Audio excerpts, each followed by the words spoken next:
ఒక్కసారి కొమ్మూరి గోల్డ్ కి కాల్ చేయండి. తాకట్లో ఉన్న మీ బంగారాన్ని విడిపించి మార్కెట్ ప్రైస్ కి వాళ్ళు కొనుక్కుని మిగతా డబ్బులు మీకు ఇచ్చేస్తారు. వెల్కమ్ టు మనం టీవీ. మనం టీవీ ఉన్నది మన కోసం.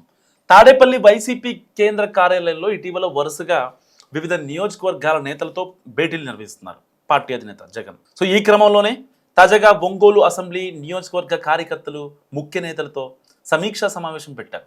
సో రాష్ట్రంలో జరుగుతున్న తాజా పరిణామాలను ఆయన వివరించి నేతలకు దిశానిర్దేశం చేస్తున్నారు ఏం చేయాలని చెప్పి. ఇంతవరకు బాగానే ఉన్నా మీటింగ్ ప్రారంభంలో జగన్ చేసిన కామెంట్స్ చుట్టూ రకరకాల చర్చలు జరుగుతున్నాయి.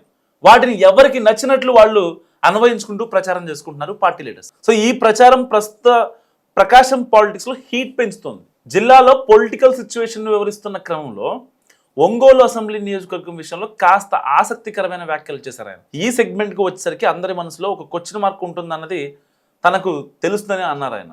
సో వాసన్న మళ్ళీ పార్టీలోకి వస్తాడా అని అందరూ అనుకుంటున్నారని అంటూ దానికి ముగింపు ఇవ్వకుండా అక్కడితో ఆపేయడంపై ఆసక్తికరమైన చర్చలు నడుస్తున్నాయి. అదే సమయంలో పార్టీ జగన్ ఒక్కడిదే కాదని వైఎస్ఆర్ని అభిమానించే ప్రతి ఒక్కరిది అనడంలో ఇంకా ఆసక్తి పెరుగుతుంది పొలిటికల్ సర్కిల్స్లో.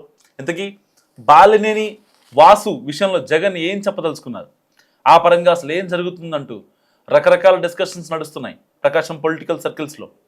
బాలినేని టాపిక్కు కొనసాగింపుగా మరో విషయం కూడా చెప్పారు జగన్. ఒంగోలులో అందరూ కలిసికట్టుగా చుండూరి రవి అయితే బాగుంటుందని భావించారని, అందుకే ఆయన్ని ఇన్ఛార్జిగా నియమించారని చెప్పుకొచ్చారు. సో ఏడాదిన్నర నుంచి రవి ఇన్ఛార్జ్ బాధ్యతలను బాగా నిర్వహిస్తున్నారంటూ కూడా ఆయన కితాబిచ్చారు. సో ఆయనకు తన సంపూర్ణ మద్దతు ఉంటుందని కూడా క్లారిటీ ఇచ్చేశారు. అయితే జగన్ చేసిన ఈ కామెంట్స్ ఒంగోలు నియోజకవర్గంతో పాటు ప్రకాశం జిల్లా మొత్తం రీసౌండ్ ఇస్తున్నాయి. వైసీపీ నుంచి జనసేనలోకి వెళ్లిన మాజీ మంత్రి బాలినేని శ్రీనివాసరెడ్డి తిరిగి ఫ్యాన్ కిందికి వస్తారన్న ప్రచారం ఇటీవల జోరుగా జరుగుతోంది. ఆ క్రమంలోనే జగన్ ఈ ప్రస్తావన తీసుకువచ్చి ఉండవచ్చని కూడా భావిస్తున్నారు పొలిటికల్ పండిట్స్. ఆయన దృష్టిలో ఈ అంశం లేకుంటే అసలు ప్రస్తావన తీసుకువచ్చి ఉండేవారే కాదని అభిప్రాయపడుతున్నారు మరికొందరు. సో బాలినేని పార్టీలోకి తిరిగి వస్తాడా అని అందరి మనసుల్లో క్వశ్చన్ మార్క్ ఉందని, సో మాట్లాడిన పార్టీ అధ్యక్షుడు ఆ సందేహాలకు మాత్రం తెరవేయలేదని, దాంతో తమ నాయకుడికి లైన్ క్లియర్ అవుతుందన్న ఇండికేషన్ కూడా వచ్చేసినట్టేనని ప్రచారం మొదలుపెట్టారు మాజీ మంత్రి సన్నిహితులు. సో జగన్కు బాలినేనిపై మంచి అభిప్రాయం ఉంది కాబట్టే ఈ టాపిక్ను ముగించకుండా అంతటితో వదిలేశారంటూ చెప్పుకొస్తున్నారు. ఖచ్చితంగా బాలినేని వైసీపీలోకి వచ్చే సమయంలోనే దగ్గరలో ఉందని కూడా చాలామంది మాట్లాడుకుంటున్నారు. అయితే ఇదే సమయంలో చుండూరు రవికి జగన్ ఆశీస్సులు ఉన్నాయని, తన సంపూర్ణ మద్దతు ఉంటుందని కూడా స్పష్టం చేసి బాలినేనికి చెక్ పెట్టారంటూ మాజీ మంత్రి వ్యతిరేక వర్గం కూడా ప్రచారం మొదలెట్టింది.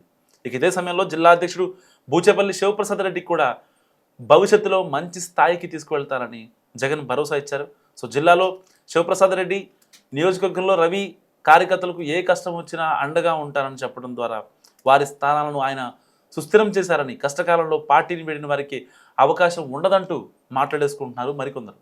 సో ఇలా బాలినేని మనసు మార్చుకొని తిరిగి ఫ్యాన్ పార్టీలో చేరతారా, లేక వచ్చే ఎన్నికల్లో వైసీపీ అభ్యర్థిగా చుండూరు రవినే ఉంటారా, మరి జిల్లా వైసీపీలో బాలినేని ప్లేస్ను బూచేపల్లి రీప్లేస్ చేస్తారనే ప్రశ్నలకు ఇప్పటికిప్పుడు సమాధానాలు రానప్పటికీ వారి అనుచరులు సన్నిహితులు మాత్రం ఎవరి యాంగిల్లో వారు ప్రచారాలు చేసుకోవడం మాత్రం ఆసక్తికరంగా మారింది.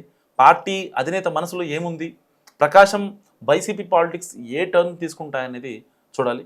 మరి బాలినేని శ్రీనివాసరెడ్డి జగన్మోహన్ రెడ్డి అంటే ఒక రకంగా కార్యకర్తల్లో ఉన్న డౌట్స్కి చెక్ పెడదామనుకున్న టైంలో ఆయన తెర లేపకుండా తెర దించినట్ట మస్తుగా కామెంట్ చేయండి ఆయన ఏ పార్టీలోకి వెళ్తారు.